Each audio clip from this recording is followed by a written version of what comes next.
yang dikasihi Tuhan Yesus Kristus, senang sekali boleh berjumpa lagi dalam kudapan surgawi.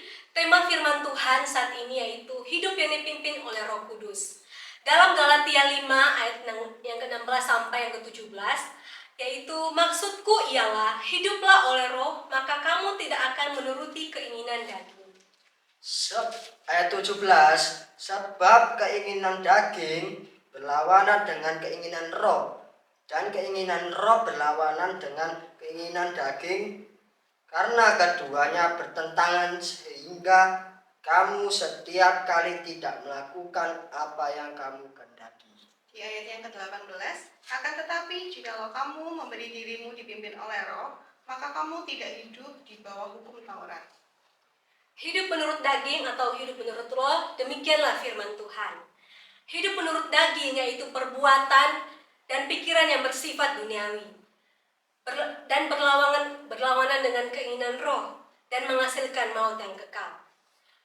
Orang yang hidup dalam daging tidak mungkin berkenan kepada Allah, tetapi orang yang hidup dalam pimpinan Roh Kudus adalah anak Allah yang mewarisi kerajaan surga. Maka tidak heran dalam Roma 8 ayat 13 berkata, siapa yang hidup dalam daging, dia akan mati. Tetapi roh yang memimpin dia, yang mematikan perbuatan-perbuatan tubuhnya, maka dia akan hidup. Puji Tuhan, teman-teman pemuda yang dikasihi Tuhan, ketika kita memberi diri kita untuk dipimpin oleh Roh Kudus, maka kita menyelipkan daging melalui roh. Orang percaya menyelipkan keinginan daging dan segala hawa nafsunya, tidak lagi dikendalikan oleh keinginan duniawi. Puji Tuhan, yuk anak-anak muda dimanapun berada, tundukkan diri kita dalam pimpinan Roh Kudus dan pikiran kita agar tetap selaras dengan firman Tuhan. Dan biarkan Tuhan yang mengatur setiap langkah kita melalui pimpinan Roh Kudus. Salah satu tokoh yang saya ambil dalam Alkitab yaitu bernama Stefanus. Dalam Kisah Para Rasul 16 ayat yang ke-15, saya bacakan.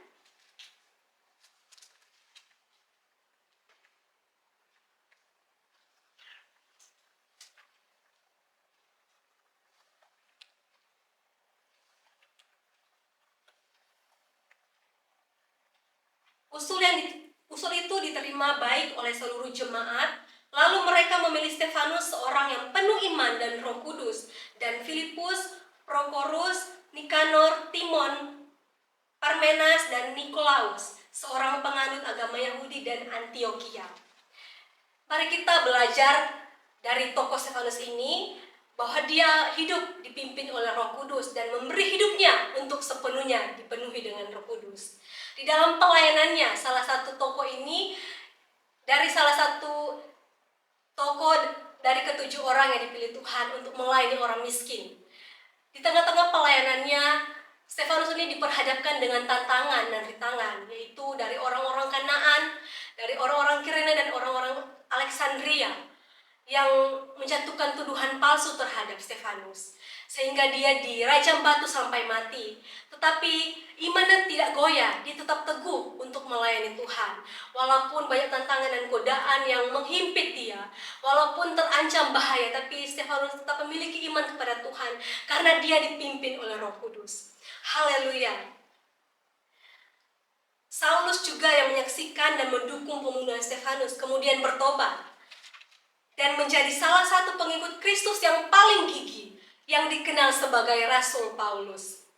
Pemuda dan remaja, untuk kita selalu dipimpin oleh Roh Kudus, mari kita berdoalah setiap pagi untuk meminta kekuatan dari Allah dan pimpinan Roh Kudus agar terhindar dari segala dosa di sepanjang hari. Karena di dalam kita mengiring Tuhan pasti banyak tantangan, bukan? Pasti banyak rintangan yang akan mencoba untuk menjatuhkan kita, apalagi setiap anak-anak muda.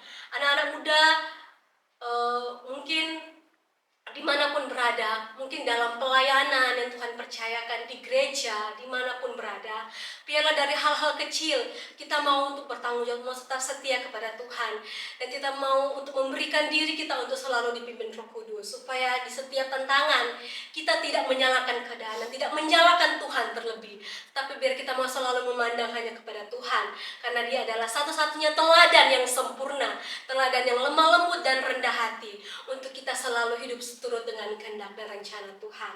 Puji Tuhan, teman-teman muda dimanapun berada, sekian udapan surgawi yang dapat kami bagikan. Biarlah ini boleh memberkati setiap kehidupan anak-anak muda yang dikasihi Tuhan. Puji Tuhan, Tuhan Yesus memberkati.